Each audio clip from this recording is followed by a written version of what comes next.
ഭഗവതേ വാസുദേവായ. ഓം നമോ ഭഗവതേ വാസുദേവായ. ഓം നമോ ഭഗവതേ വാസുദേവായ. ഓം നമോ ഭഗവതേ വാസുദേവായ. കൃഷ്ണായ വാസുദേവായ ദേവകീനന്ദനായ ച നന്ദഗോപകുമാരായ ഗോവിന്ദായ നമോ നമഃ. അഗ്രേ പശ്യാമി തേജോനിബിഡതരകളായാവലീലോഭനീയം പീയൂഷാപ്ലാവിദോഹം തദനു തദുദരേ ദിവ്യകൈശോരവേഷം താരുണ്യാരംഭരമ്യം പരമസുഖരസാസ്വാദ രോമാഞ്ചിതാംഗൈഃ ആവീതം നാരദാദ്യൈഃ വിലസതുപനിഷത്സുന്ദരീ മണ്ഡലൈശ്ച. ഹരേ രാമ ഹരേ രാമ രാമ രാമ ഹരേ ഹരേ ഹരേ കൃഷ്ണ കൃഷ്ണ കൃഷ്ണ ഹരേ ഹരേ. ഹരേ രാമ രാമ രാമ ഹരേ ഹരേ ഹരേ കൃഷ്ണ കൃഷ്ണ കൃഷ്ണ ഹരേ ഹരേ. ധന്യാത്മാക്കളെ, സുഹൃതികളെ, എല്ലാവർക്കും സാദര നമസ്കാരം. ശ്രീധരിയും ഭാഗവത പഠന സത്രത്തിലേക്ക് ഏവർക്കും സ്വാഗതം.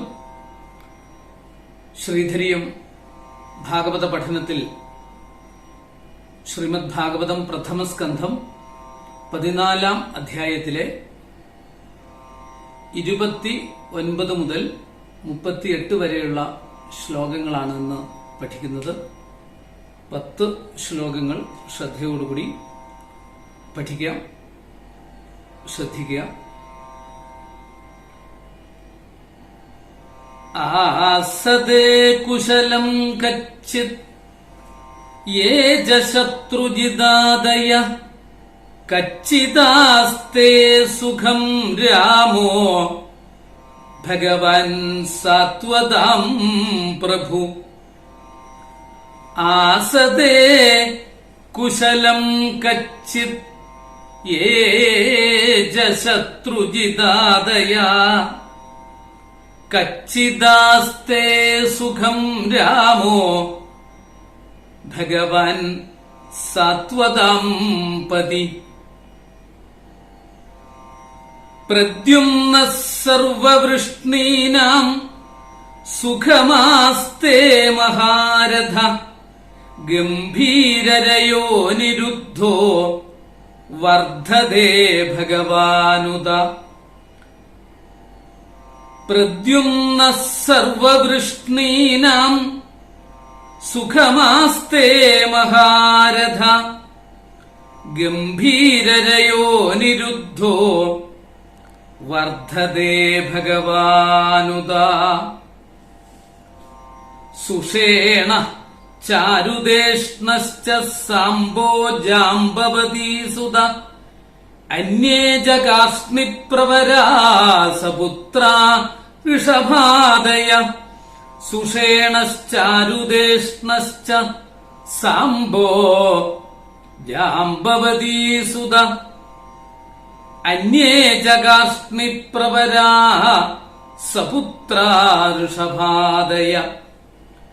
തഥൈവാനുചരാ ശൗരേഃ ശ്രുതദേവോദ്ധവാദയ സുനന്ദനന്ദശീർഷണ്യാ യേ ചാന്യേ സാത്വദർശഭാഃ തഥൈവാനുചരാ ശൗരേ ശ്രുതദേവോദ്ധവാദയ സുനന്ദനന്ദശീർഷണ്യാ യേ ചന്യേ സാത്വദർശഭാഃ അപി സ്വസ്ത്യാസദേ സർവേ രാമകൃഷ്ണഭുജാശ്രയാഃ അവിസ്മരന്തി കുശലം അസ്മാകം ബദ്ധസൗഹൃദാഃ അപി സ്വസ്ത്യാസദേ സർവേ രാമകൃഷ്ണഭുജാശ്രയാഃ അവിസ്മരന്തി കുശലം അസ്മാകം ബദ്ധസൗഹൃദാഃ ഭഗവാനപി ഗോവിന്ദോ ബ്രഹ്മണ്യോ ഭക്തവത്സല കച്ചിത്പുരേഷു ധർമായാം സുഖമാസ്തേ സുഹൃദ്വൃത ഭഗവാനപി ഗോവിന്ദോ ബ്രഹ്മണ്യോ ഭക്തവത്സല കച്ചിത്പുരേഷു ധർമായാം സുഖമാസ്തേ സുഹൃദ്വൃത മംഗളായ ച ലോകാനാം ക്ഷേമായ ച ഭവായ ച ആസ്തേ യദുകുലാംബോധാവാദ്യോനന്ദസഖഃ മംഗളായ ച ലോകാനാം ക്ഷേമായ ച ഭവായ ച ആസ്തേ യദുകുലാംബോധാവാദ്യോനന്ദസഖഃ യദ്ബാഹുദണ്ഡഗുപ്തായാം സ്വപുര്യാം യദവോർച്ഛിതാഃ ക്രീഡന്തി പരമാനന്ദം മഹാപൗരുഷികാ ഇവ യദ്ബാഹുദണ്ഡഗുപ്തായാം സ്വപുര്യാം യദവോർച്ഛിതാഃ ക്രീഡന്തി പരമാനന്ദം മഹാപൗരുഷികാ ഇവ യത്പാദശുശ്രൂഷണമുഖ്യകർമ്മണ സത്യാദയോ ദ്വ്യഷ്ടസഹസ്രയോഷിത നിർജിത്യ സംഖ്യേ ത്രിദശാൻ തദാശിഷോ ഹരന്തി വജ്രായുധവല്ലഭോചിതാഃ യത്പാദശുശ്രൂഷണമുഖ്യകർമ്മണ സത്യാദയോ ദ്വ്യഷ്ടസഹസ്രയോഷിത നിർജിത്യ സംഖ്യേ ത്രിദശാൻ തദാശിഷോ ഹരന്തി വജ്രായുധവല്ലഭോചിതാഃ യദ്ബാഹുദണ്ഡാഭ്യുദയാനുജീവിനോ യദുപ്രവീരാഹ്യകുതോ ഭയാമുഹു അധിക്രമന്ത്യഘ്രിഭിരാകൃതാം ബലാൽ സഭാം സുധർമാം സുരസത്തമോചിതാം യദ്ബാഹുദണ്ഡാഭ്യുദയാനുജീവിനോ യദുപ്രവീരാ ശകുതോ ഭയാമുഹു അധിക്രമാംഗ്യഘ്രിഭിരാകൃതാം ബലാൽ സഭാം സുധർമാം സുരസത്തമോചിതാം. ശ്രീഹരേ നാരായണ നാരായണ നാരായണ നാരായണ. ഓം നമോ ഭഗവതേ വാസുദേവായ. ഓം നമോ ഭഗവതേ വാസുദേവായ. ശ്രീകൃഷ്ണ ഭഗവാൻ സ്വധാമത്തിലേക്ക് എഴുന്നള്ളിയതിനു ശേഷം വളരെ ദുഃഖിതനായി തന്റെ പ്രഭാവമാകുന്ന ഗാണ്ഡീവത്തെയോ അമ്പടുങ്ങാത്ത ആപനാഴിയെയോ പ്രയോഗിക്കാൻ കഴിയാതെ തന്റെ കൈക്കരുത്ത് മുഴുവൻ നിഷ്ഫലമായ ഒരവസ്ഥയിൽ എവിടെയാണോ ഭഗവാന്റെ കാരുണ്യം ഉണ്ടായത് അർജുനന്, ഭഗവാന്റെ സാമീപ്യം എപ്പോഴാണ് ഉണ്ടായത് അപ്പോൾ മാത്രമാണ് അർജുനന്റെ സകല പ്രഭാവങ്ങളും ശ്രേഷ്ഠമായത്. ഇപ്പോഴതാ എല്ലാം നിഷ്ഫലമായി വളരെ ദുഃഖിതനായി ഭഗവാനില്ലാത്ത ലോകത്തിൽ ജീവിക്കുകയാണ് പാണ്ഡവര്. വളരെ അധികം ദുർനിമിത്തങ്ങളൊക്കെ കണ്ട് എന്തെന്നില്ലാതെ വിഷമിച്ചുകൊണ്ടിരിക്കുന്ന യുധിഷ്ഠിര മഹാരാജാവിന്റെ സമീപത്തേക്ക് അർജുനൻ ദുഃഖിതനായി എത്തിച്ചേരുന്നു. ആ അർജുനനോട് യുധിഷ്ഠിര മഹാരാജാവ് പല പല ചോദ്യങ്ങളും ചോദിക്കുന്നു. ആ സംഭാഷണമാണ് നമ്മൾ 28 വരെയുള്ള ശ്ലോകങ്ങളിലൂടെ 14-ാം അധ്യായത്തില് കഴിഞ്ഞ പാഠത്തിലൂടെ പഠിച്ചത്. അടുത്ത ഭാഗത്തിലൂടെ നമുക്ക് 29-ാമത്തെ ശ്ലോകം മുതൽ പഠിക്കാം. ശ്ലോകം 29. ആസദേ കുശലം കച്ചിത് യേജ ശത്രുജിതാദയ കച്ചിദാസ്തേ സുഖം രാമോ ഭഗവാൻ സാത്വതാംപതി. ശത്രുജിതാദയ ഏച, ശത്രുജിത്ത് തുടങ്ങിയിട്ടുള്ളവരും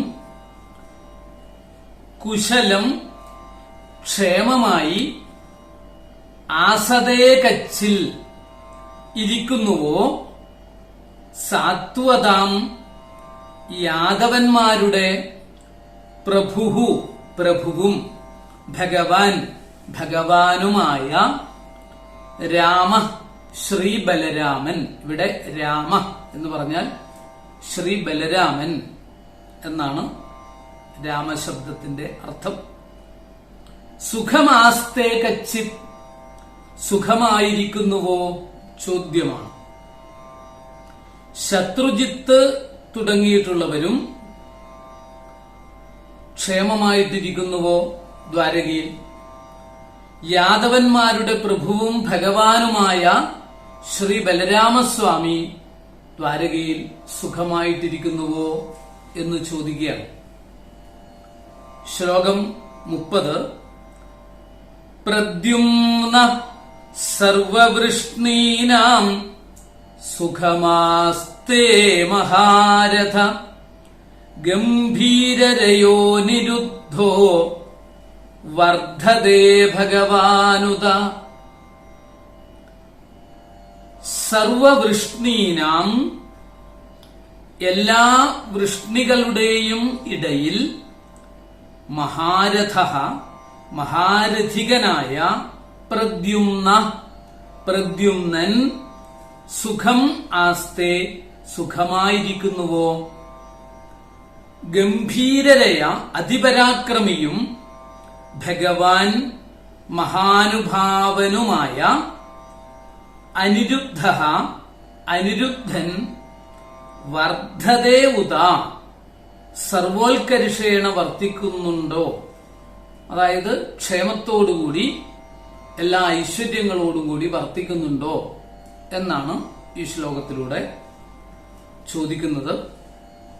ഇവിടെ രണ്ടുപേരെ മനസ്സിലാക്കി തരികയാണ്. ഒന്ന് പ്രദ്യുമ്നൻ, മറ്റൊന്ന് അനിരുദ്ധൻ. ഭഗവാന്റെ 4 ഭാവങ്ങളുണ്ട്, ചതുർഭാവങ്ങൾ. ഇതിനു മുമ്പ് നമ്മൾ അനുസ്മരിച്ചതാണ് മറ്റു ചില പാഠങ്ങളിലൂടെ. രാമ ലക്ഷ്മണ ഭരത ശത്രുഘ്നന്മാരായിട്ട് 4 ഭാവത്തോടു കൂടിയിട്ടാണ്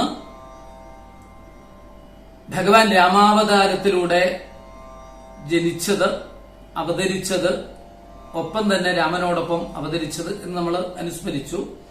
ഇവിടെ ഭഗവാൻ ശ്രീകൃഷ്ണൻ, വാസുദേവൻ, സംഘർഷണൻ, പ്രദ്യുമ്നൻ, അനിരുദ്ധൻ, ഈ ഒരു ഭാവത്തോടു കൂടിയിട്ട് സംഘർഷണൻ ബലരാമനായിട്ട് ജ്യേഷ്ഠനായിട്ട്, അനുജൻ വാസുദേവൻ ശ്രീകൃഷ്ണനായിട്ട്, ഭഗവത് പുത്രനായിട്ട് പ്രദ്യുമ്നൻ, പിന്നീട് അദ്ദേഹത്തിന്റെ പുത്രനായിട്ട് അനിരുദ്ധൻ. ഈ 4 പേര് അവരൊക്കെ സുഖമായിട്ടിരിക്കുന്നു. അതിൽ എടുത്തു പറയുന്നത് ഭഗവാനെ കുറിച്ച് ചോദിച്ചു, ബലരാമസ്വാമിയെ കുറിച്ച് ചോദിച്ചു, പിന്നീട് ഭഗവത് പുത്രനും പൗത്രനുമായിട്ടുള്ളവരെ കുറിച്ച് പ്രദ്യുമ്നൻ, അനിരുദ്ധൻ.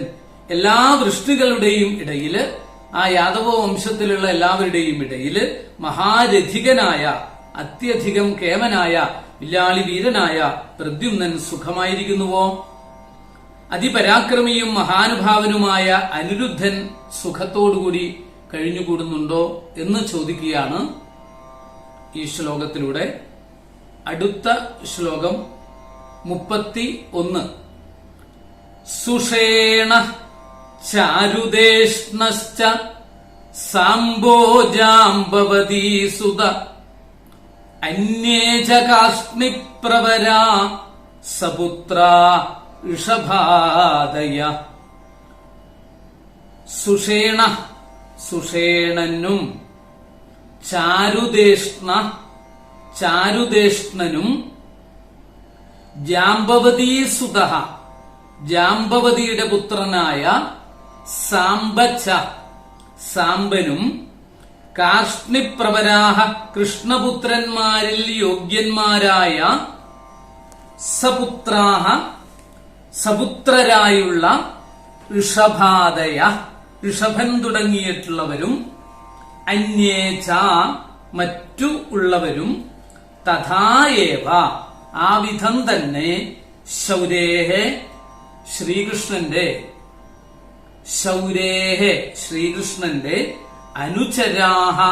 അനുചരന്മാരായ ശ്രുതദേവോദ്ധവാദയ ശ്രുതദേവൻ ഉദ്ധവൻ തുടങ്ങിയിട്ടുള്ളവരും സുനന്ദൻ നന്ദൻ മുതലായിട്ടുള്ളവരും നേരത്തെ ബാക്കിയായിട്ട് പറയുന്നു. സുഖമായിട്ട് ഇരിക്കുന്നുവോ എന്നാണ് ചോദിക്കുന്നത്. കുറെ പേരുകളാണ് ഇവിടെ പറഞ്ഞിരിക്കുന്നത്. ദ്വാരകയിലെ ഭഗവാന്റെ അനുചരന്മാരൊക്കെ സുഖമായിട്ട് ക്ഷേമമായിട്ട് കഴിയുന്നുവോ എന്ന് യുധിഷ്ഠിരൻ ചോദിക്കുന്നു. സുഷേണനും ചാരുദേഷ്ണനും ജാംബവതിയുടെ പുത്രനായ സാംബൻ, കൃഷ്ണപുത്രന്മാരിൽ യോഗ്യന്മാരായി സപുത്രരായിട്ടുള്ള ഋഷഭൻ തുടങ്ങിയിട്ടുള്ളവര്, പിന്നെ മറ്റുള്ള കൃഷ്ണപുത്രന്മാര്, ആ വിധം തന്നെ ശ്രീകൃഷ്ണന്റെ അനുചരന്മാരായിട്ടുള്ള മന്ത്രിമാരും മറ്റുള്ളവരൊക്കെ ആയിട്ട് എപ്പോഴും സന്തത സഹചാരികളായിട്ട് കഴിഞ്ഞുകൂടുന്ന ശ്രുതദേവൻ. അതുപോലെ ഭഗവാന്റെ തന്നെ പരമഭക്തനാണ് ശ്രുതദേവൻ. അതൊക്കെ പിന്നീട് ഭാഗവതത്തിൽ പറഞ്ഞു തരും. അതുപോലെ ഭക്തോത്തമനായിട്ട് നിഴല് പോലെ എപ്പോഴും ഭഗവാനെ പിന്തുടർന്നുകൊണ്ടിരിക്കുന്ന ഉദ്ധവൻ തുടങ്ങിയിട്ടുള്ളവര് സുനന്ദനന്ദന്മാര്, ഭഗവാന്റെ പാർഷദന്മാരായിട്ടുള്ളവര് എല്ലാവരും സുഖമായിട്ട് ദ്വാരകയിൽ കഴിഞ്ഞുകൂടുന്നുണ്ടോ എന്ന് ചോദിക്കുന്നു. ഈ ശ്ലോകത്തിലൂടെ നമ്മൾ ഓരോരോ ശ്ലോകത്തിലും ഇവരുടെ മഹത്വം കൂടി മനസ്സിലാക്കിക്കൊണ്ടാണ് മുന്നോട്ടു പോകുന്നത്. അടുത്ത ശ്ലോകം തഥൈവ അനുചരാശൗരേ ശ്രുതദേവോദ്ധവാദയ സുനന്ദനന്ദശീർഷണ്യാ യേ ചാന്യേ സാത്വതർഷഭാഃ. ശ്ലോകം 33.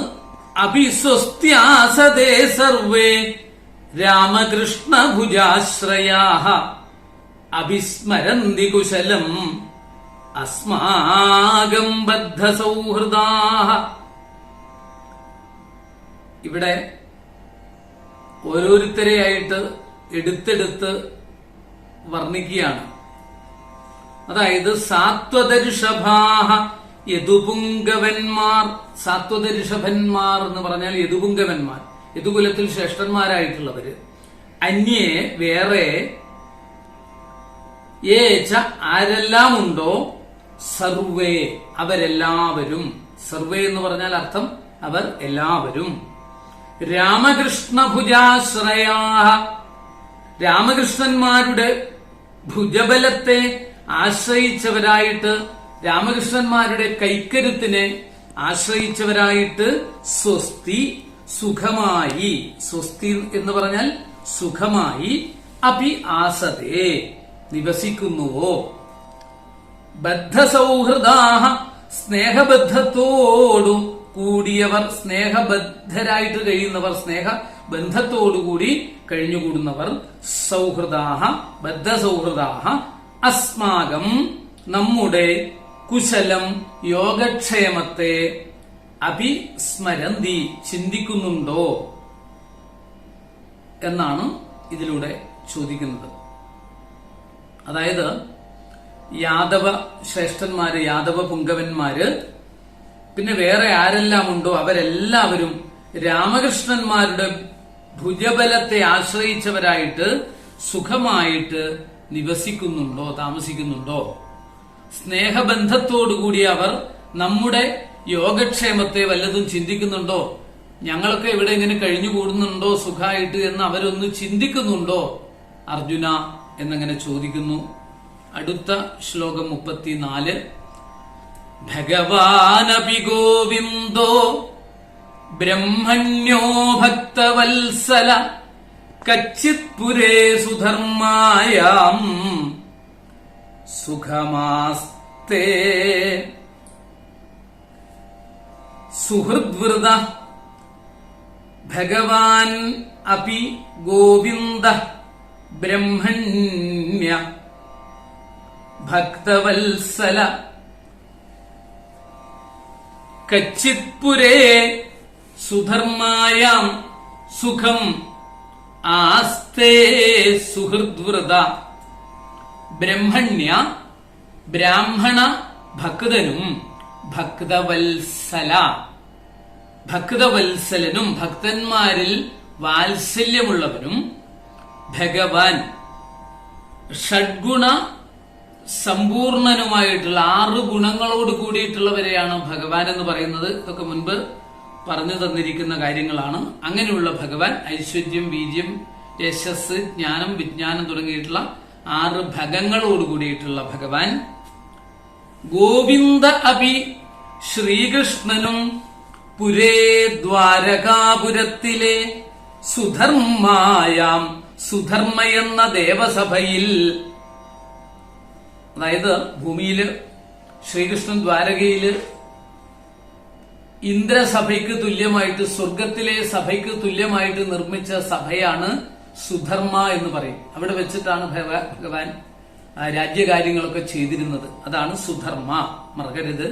സുധർമായാം സുധർമ്മ എന്ന ദേവസഭയിൽ സുഹൃദ്വൃത സുഹൃത്തുക്കളാൽ പരിവൃതനായിട്ട്, സുഹൃത്തുക്കളോട് കൂടിയിട്ട് സുഖം സൗഖ്യമായി ആസ്തേ കച്ചിൽ വാഴുന്നുവോ, കഴിഞ്ഞുകൂടുന്നുവോ, താമസിക്കുന്നുവോ എന്ന് അർത്ഥം.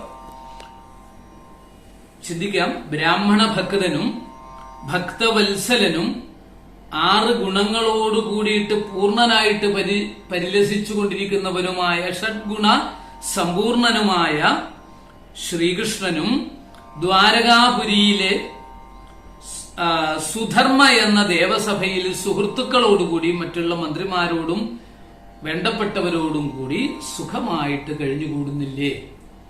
എല്ലാം ഉണ്ട് എന്നുള്ള വിശ്വാസത്തോടുകൂടി, അതായത് ഭഗവാൻ ഇവിടെ നിന്ന് സ്വധാമത്തിലേക്ക് എഴുന്നള്ളിയത് അറിയാതെ ഓരോ കാര്യങ്ങളും ദ്വാരകയില് കുറെ നാളുകൾക്ക് ശേഷം താമസിച്ചു വരുന്ന അർജുനനോട് ചോദിക്കുന്നതാണ്. അടുത്ത ശ്ലോകം 35. മംഗളായ ച ലോകാനാം ക്ഷേമായ ച ഭവായ ച ആസ്തേ യദുകുലാംബോധാവാദ്യോനന്ദ സഖപുമൻ. യദുകുലാംബോധൗ യദുവംശമാവുന്ന സമുദ്രത്തില്, ഈ യദുവംശം മഹാസമുദ്രം പോലെ പടർന്ന് പന്തലിച്ചിട്ടുണ്ടായിരുന്നു ആ കാലഘട്ടത്തില്. വലിയ സമുദ്രം, ഇവിടെ സമുദ്രം എന്ന് പറഞ്ഞാൽ അത്രയും വ്യാപ്തിയുള്ളത്, അത്രയും ആഴമുള്ളത്, പടർന്ന് പന്തലിച്ചത് എന്നൊക്കെയാണ് അർത്ഥം.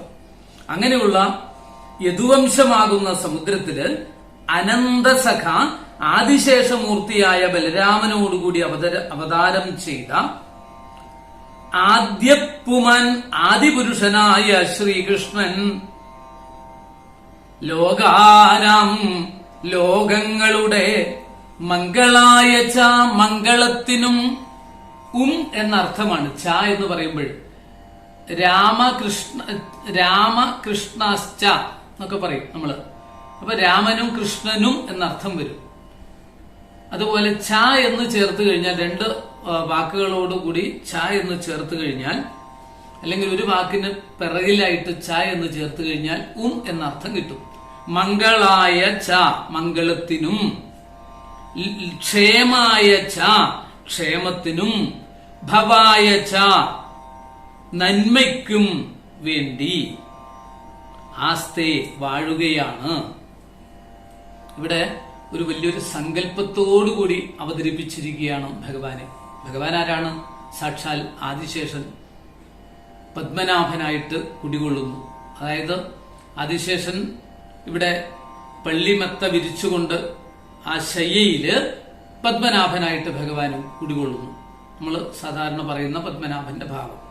ശാന്താകാരം ഭുജഗശയനം പത്മനാഭം സുരേശം വിശ്വാകാരം ഗഗനസദൃശം മേഘവർണം ശുഭാംഗം ലക്ഷ്മീകാന്തം കമലനയനം യോഗിഹൃദ്ധ്യാനഗമ്യം വന്ദേ വിഷ്ണും ഭവഭയഹരം സർവലോകൈകനാഥം. ആ ഭഗവാനെ ദ്വാരകയിൽ എങ്ങനെ കാണുന്നത്? ആ യദുവംശം മുഴുവൻ ഒരു മഹാസമുദ്രം. ആ യദുവംശമാകുന്ന മഹാസമുദ്രത്തിൽ, ആ പാലാഴിയിൽ, ആ പാൽക്കടലിൽ എന്ത് ചെയ്യുന്നു? സംഘർഷണനാകുന്ന ബലരാമനാകുന്ന ആ ആദിശേഷനിൽ അവതാര പുരുഷനായിട്ട് കൃഷ്ണൻ പരിലസിച്ചുകൊണ്ടിരിക്കുന്നു എന്ന ഭാവം. അത് വേണ്ടതുപോലെ കഴിഞ്ഞുകൂടുകയില്ലേ ചെയ്യുന്നത് എന്ന് ചോദിക്കുകയാണ്. യദുവംശമാകുന്ന സമുദ്രത്തിൽ ആദിശേഷമൂർത്തിയായ ബലരാമനോടുകൂടി അവതാരം ചെയ്ത ആദിപുരുഷൻ പ്രധാന പുരുഷേശ്വരൻ, ദിവ്യോത്തമ പുരുഷൻ ആ ശ്രീകൃഷ്ണൻ ലോകങ്ങളുടെ മംഗളത്തിനും ക്ഷേമത്തിനും നന്മയ്ക്കും വേണ്ടി വാഴുകയാണ്. എങ്ങനെയുണ്ട് കാര്യങ്ങളൊക്കെ എന്ന് ചോദിക്കുകയാണ്. അടുത്ത ശ്ലോകം 36. യദ്ബാഹുദണ്ഡഗുപ്തായാം സ്വപുര്യാം യദവോർച്ഛിതാഃ ക്രീഡന്തി പരമാനന്ദം മഹാപൗരുഷികാ ഇവ. യദ്ബാഹുദണ്ഡഗുപ്തായാം സ്വപുര്യാം യദവ അർച്ചിതാഃ. ഇവിടെ യദവ അർച്ചിതാഃ ഒരുമിച്ച് ചേരുമ്പോഴാണ് യദവോർച്ഛിതാഃ ക്രീഡന്തി പരമാനന്ദം മഹാപൗരുഷികാ ഇവ. യദ്ബാഹുദണ്ഡഗുപ്തായാം യാതൊരു ഭഗവാന്റെ ഭുജദണ്ഡത്താൽ പരിരക്ഷിതമായ, ഏതൊരു ഭഗവാന്റെ കൈയുടെ പ്രഭാവം കൊണ്ട് കൈക്കരുത്തിനാൽ രക്ഷിക്കപ്പെട്ടിരിക്കുന്നുവോ, സ്വപുര്യാം സ്വന്തം പുരിയിൽ, സ്വന്തം രാജധാനിയിൽ, സ്വപുര്യാം സ്വന്തം രാജധാനിയിൽ, അർച്ചിതാഹ സംപൂജിതരായി കഴിയുന്ന, പൂജിക്കപ്പെട്ടുകൊണ്ട് കഴിഞ്ഞുകൂടുന്നവർ, അതാണ് അർച്ചിതാഹ എന്ന് പറഞ്ഞത്. അതായത് സംപൂജിതരായിട്ട് കഴിയുന്നവർ. യദവ, യദവ എന്ന് പറഞ്ഞാൽ യാദവാഹ എന്ന് പറയുന്നതിന് തുല്യമാണ്. യാദവന്മാർ. മഹാപൗരുഷികാഹ മഹാവിഷ്ണുവിന്റെ പാർഷദന്മാർ. ഇവ എന്ന പോലെ പരമാനന്ദം അത്യാനന്ദത്തോടെ ക്രീഡന്തി വിഹരിക്കുന്നു. യാതൊരു ഭഗവാന്റെ ഭുജദണ്ഡത്താൽ പരിരക്ഷിതമായ സ്വന്തം രാജധാനിയിൽ മറ്റുള്ളവരാൽ പൂജിക്കപ്പെട്ടുകൊണ്ട് യാദവന്മാർ മഹാവിഷ്ണുവിന്റെ പാർഷദന്മാർ എന്ന പോലെ അത്യാനന്ദത്തോടെ വിഹരിക്കുന്നു. ഇത് നേരത്തെ പറഞ്ഞ പാലാഴിയിൽ പള്ളി കൊള്ളുന്ന ഭഗവാന്റെ ആ പ്രഭാവമാണ് കാണിച്ചു തന്നിരിക്കുന്നത്. യദുകുലത്തെ സമുദ്രമായിട്ടും അവിടെ സാക്ഷാൽ പത്മനാഭനായിട്ട് കുടികൊള്ളുന്ന ആ ശ്രീകൃഷ്ണ ഭഗവാൻ ഇതാ യാദവ വംശത്താൽ പൂജിക്കപ്പെട്ടുകൊണ്ട് മഹാവിഷ്ണുവിന്റെ പാർഷദന്മാര് കഴിയുന്നത് പോലെ കഴിഞ്ഞുകൂടുകയാണ്.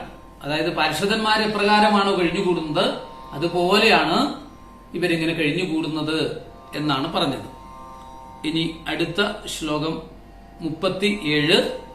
യത്പാദശുശ്രൂഷണ മുഖ്യകർമ്മണ സത്യാദയോ ദ്വേഷ്ട സഹസ്രയോഷിത നിർജിത്യ സംഖ്യേ ത്രിദശാൻ തദാശിഷോ ഹരന്തി വജ്രായുധ വല്ലഭോജിതാഹ. ഈ ശ്ലോകം പ്രത്യേകിച്ച് ശ്രദ്ധിക്കുക. 37ാമത്തെ ശ്ലോകം നേരത്തെയുള്ള ശ്ലോകം പോലെയല്ല. അതായത് ചില ശ്ലോകങ്ങളൊക്കെ അനുഷ്ടുപ്പ് വൃത്തത്തിലാണ്. ഈ 2 വരിയിലായിട്ട് നമ്മൾ കാണിക്കുന്നതൊക്കെ അനുഷ്ടുപ്പ് വൃത്തത്തിലാണ്. അതായത് നമ്മൾ പഠിക്കുന്നവർക്ക് തന്നെ ശ്രദ്ധിച്ചാൽ മനസ്സിലാകും. അനുഷ്ടുപ്പ് വൃത്തത്തിലുള്ള ശ്ലോകങ്ങൾ ഒരു വരിയിൽ 8 അക്ഷരമാണ്. അങ്ങനെ 4 വരികൾ കൂടുമ്പോൾ ഒരു ശ്ലോകമായി 32 അക്ഷരങ്ങൾ വരും. അതിനെയാണ് ഒരു ഗ്രന്ഥം എന്ന് പറയുന്നത്. അപ്പൊ നമ്മള് മറ്റുള്ള ശ്ലോകങ്ങളൊക്കെ ചൊല്ലുന്ന സമയത്ത് തൊട്ടു മുമ്പായിട്ടുള്ള ശ്ലോകങ്ങളൊക്കെ ഒരുമിച്ചാണ് എഴുതിയിട്ടുള്ളത്. 2 വരിയായിട്ടാണ് കാണുക. പക്ഷെ യഥാർത്ഥത്തിൽ അത് 4 പാദങ്ങളാണ്, 4 വരിയാണ്. യത് ബാഹുദണ്ഡഗുപ്തായാം സുപുര്യാം യദവോർച്ചിതാഹ ക്രീഡന്തി പരമാനന്ദം മഹാപൗരുഷിക ഇവ. ഓരോ വരിയിലും 8 അക്ഷരം വെച്ച്. ഇത് മാറി, വൃത്തങ്ങളൊക്കെ മാറി വരുന്നതാണ്. വൃത്തത്തെ കുറിച്ചൊന്നും നമ്മൾ ബോധവാന്മാരാകേണ്ടതില്ല. യത്പാദ ശുശ്രൂഷണ മുഖ്യ കർമ്മണ സത്യാദയോ ദ്വേഷ്ട സഹസ്രയോഷിത നിർജിത്യ സംഖ്യേ ത്രിദശാംസ്തദാശിഷോ ഹരന്തി വജ്രായുധ വല്ലഭോചിതാഹ.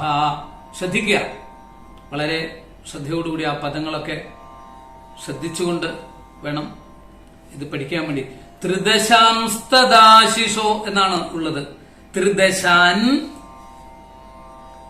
എന്നാണ് മുറിക്കുമ്പോൾ. ത്രിദശാൻ പ്ലസ് തദാശിഷ, അങ്ങനെയാണ് ത്രിദശാംസ്തദാശിഷ എന്ന് വരുന്നത്.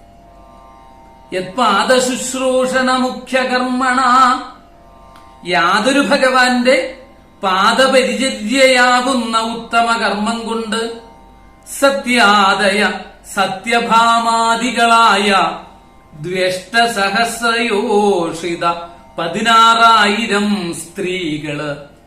ഇതാണ് 16,000 പത്നിമാര് എന്ന് നമ്മൾ സാധാരണ പറയുന്നത്. ദ്വേഷ്ട സഹസ്രയോഷിത 16,000 സ്ത്രീകള്.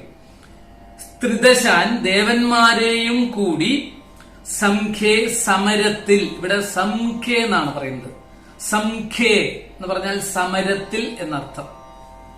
നിർജിത്യ തോൽപ്പിച്ചിട്ട് വജ്രായുധവല്ലഭോജിതാഹ ശചീദേവിക്കു മാത്രം സമുചിതങ്ങളായ വജ്രായുധവല്ലഭോജിതാഹ. ഈ പദം ശ്രദ്ധിക്കുക. വജ്രായുധം ആരുടേതാണ്? ദേവേന്ദ്രന്റേതാണ്. അപ്പൊ വജ്രായുധ വല്ലഭൻ, വല്ലഭ, വല്ലഭയ്ക്ക് സമമായിട്ടില്ല. വല്ലഭ എന്ന് പറഞ്ഞ പത്നി, ഭാര്യ എന്നൊക്കെയാണ് ഇവിടെ അർത്ഥം. അപ്പോഴ് ദേവേന്ദ്രന്റെ പത്നിക്ക് സമാനകളായിട്ട് എന്നൊക്കെയാണ് അർത്ഥം. ഈ ദേവേന്ദ്രന്റെ പത്നിയുടെ പേര് കൂടി പറയണ്ടേ? ശചീദേവി എന്നാണ് ദേവേന്ദ്രന്റെ പത്നിയുടെ പേര്. ഈ ശ്രീകൃഷ്ണന്റെ കാലഘട്ടത്തില് നമ്മൾ ഈ പറയുന്ന ദ്വാപരയുഗത്തില് ആ സമയത്തുള്ള ദേവേന്ദ്രന്റെ കാര്യമാണ് കേട്ടോ പറയുന്നത്. ദേവേന്ദ്രന്മാരൊക്കെ മാറി വരും, ഒരു തസ്തിക പോലെയാണ്. പക്ഷെ ഇവിടെ ശചീദേവി എന്ന് നമ്മൾ പറയും. അങ്ങനെ വജ്രായുധവല്ലഭോജിതാഹ ശചീദേവിക്കു മാത്രം സമുചിതങ്ങളായ തദാശിഷ അവരുടെ ഭോഗ്യങ്ങളെ പാരിജാതാദികളെ. ദേവലോകത്തുള്ള ഏറ്റവും പ്രസിദ്ധമായിട്ടുള്ള വിഭൂതിയാണ് പാരിജാതം തുടങ്ങിയിട്ടുള്ളതൊക്കെ. വെൺകൊറ്റക്കുട, പാരിജാതം, ഇങ്ങനെ പലതുണ്ടല്ലോ. അതൊക്കെ പിടിച്ചുപറ്റിയിരിക്കുന്നു. ഹരന്തി പിടിച്ചുപറ്റിയിരിക്കുന്നു. ഒന്ന് നമുക്കിതിന്റെ അന്വയ അർത്ഥം ഒന്ന് ഭാവാർത്ഥമായിട്ട് ശ്രദ്ധിക്കാം. യാതൊരു ഭഗവാന്റെ പാദപരിചര്യയാകുന്ന ഉത്തമ കർമ്മങ്ങൾ കൊണ്ട് ഏതൊരു ഭഗവാന്റെ പാദങ്ങളെ ശുശ്രൂഷിക്കുക എന്ന ഉത്തമ കർമ്മങ്ങൾ ചെയ്തുകൊണ്ട് സത്യഭാമ, മിത്രവിന്ദ, കാളിന്തി, ലക്ഷ്മണ തുടങ്ങിയിട്ടുള്ള ഭഗവത് പത്നിമാരും 16,000-ലധികം വരുന്ന മറ്റ് ഷോഡശസ്ത്രീ സഹസ്രേശനാണ് ഭഗവാൻ.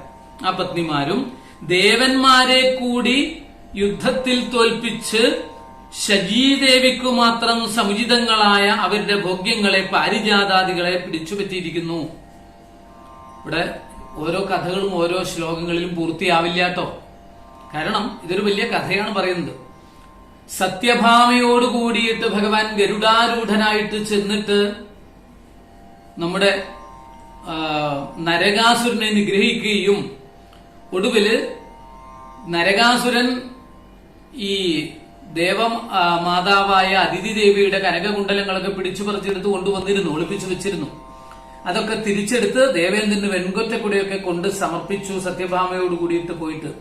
ആ സമയത്ത് പാരിജാത വൃക്ഷത്തിന്റെ ഒരു കമ്പ് പൊട്ടിച്ചപ്പോൾ സ്വഭാവം മാറി. അങ്ങനെയാണ് പാരിജാതം അങ്ങനെ തന്നെ അടർത്തിയെടുത്ത് ഇവിടെ ദ്വാരകയിൽ കൊണ്ട് സ്ഥാപിച്ചിരിക്കുന്നത്. എന്ന് പറഞ്ഞാൽ ദേവേന്ദ്രനും അതുപോലെ ശചീദേവിയും മറ്റു പത്നിമാരും അനുഭവിക്കേണ്ടുന്ന അതിശ്രേഷ്ഠമായിട്ടുള്ള ഭോഗ്യങ്ങളാണ്, വിഭൂതികളാണ് പിടിച്ചുപറ്റിയിട്ട് ആരനുഭവിക്കുന്നത്? ഇപ്പോഴും ദ്വാരകയില് ശ്രീകൃഷ്ണന്റെ പത്നിമാരും മറ്റുള്ളവരും അനുഭവിച്ചുകൊണ്ടിരിക്കുന്നത്.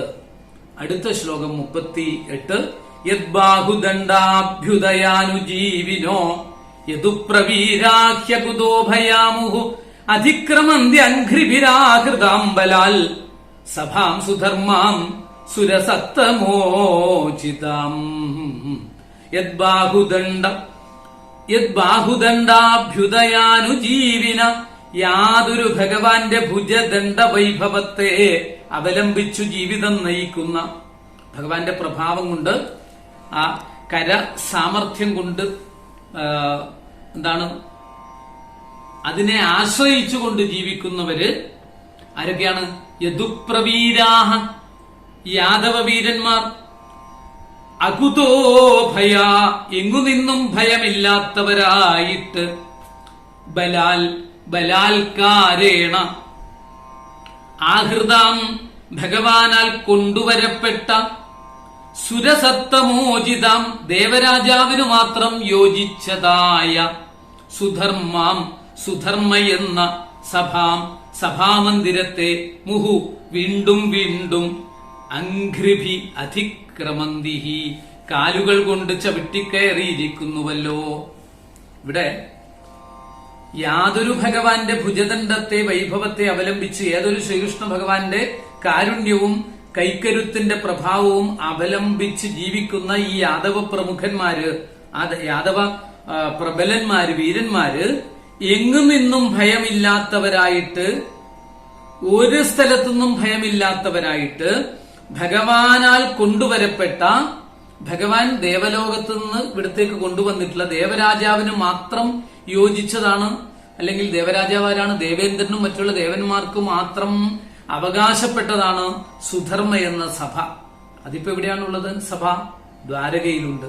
ആ സഭാമന്ദിരത്തെ വീണ്ടും വീണ്ടും കാലുകൾ ചവിട്ടിക്കൊണ്ട് കയറുന്നു എന്ന് പറഞ്ഞാൽ സ്വർഗത്തില് മാത്രം ഉണ്ടാകേണ്ടുന്ന ദേവന്മാർക്കും ദേവരാജാവിനും അല്ലെങ്കിൽ ദേവേന്ദ്രനൊക്കെ അനുഭവിക്കേണ്ടുന്ന, അവർക്ക് മാത്രം കയറാനുള്ള യോഗമുണ്ടാകേണ്ടുന്ന സ്വർഗത്തിലെ സഭാമന്ദിരമായ സുധർമ്മയാണ്. ഈ ഭഗവാന്റെ പ്രഭാവം ഒന്നുകൊണ്ട് മാത്രം യാദവ സമൂഹത്തിലുള്ളവർക്ക് ചവിട്ടിയിട്ട് ഇടയ്ക്കിടയ്ക്ക് ആ മന്ദിരത്തിലേക്ക് കയറാനുള്ള സൗഭാഗ്യം കിട്ടുന്നത്. അത് മുഴുവനും ഈ ശ്രീകൃഷ്ണ ഭഗവാന്റെ കാരുണ്യം കൊണ്ടും പ്രഭാവം കൊണ്ടുമാണ് എന്ന് ഇവിടെ യുധിഷ്ഠിര മഹാരാജാവ് അർജുനെ സാക്ഷി നിർത്തിക്കൊണ്ട് ഓരോന്നായിട്ട് ഓർമ്മിക്കുന്നു. അങ്ങനെയുള്ള ഇവരുടെ സംഭാഷണം തുടർന്നുകൊണ്ടിരിക്കുകയാണ്. അടുത്ത പാഠഭാഗത്തിലൂടെ നമുക്ക് തുടർന്നുള്ള കാര്യങ്ങൾ വിസ്തരിച്ച് മനസ്സിലാക്കാം. കായേന വാചാ മനസേന്ദ്രിയൈർവാ ബുദ്ധ്യാത്മനാ വാ പ്രകൃതേ സ്വഭാവാൽ കരോമി യദ്യൽ സകലം പരസ്മൈ നാരായണായേതി സമർപ്പയാമി. ഹരേ രാമ രാമ രാമ ഹരേ ഹരേ, ഹരേ കൃഷ്ണ കൃഷ്ണ കൃഷ്ണ ഹരേ ഹരേ. നമസ്കാരം.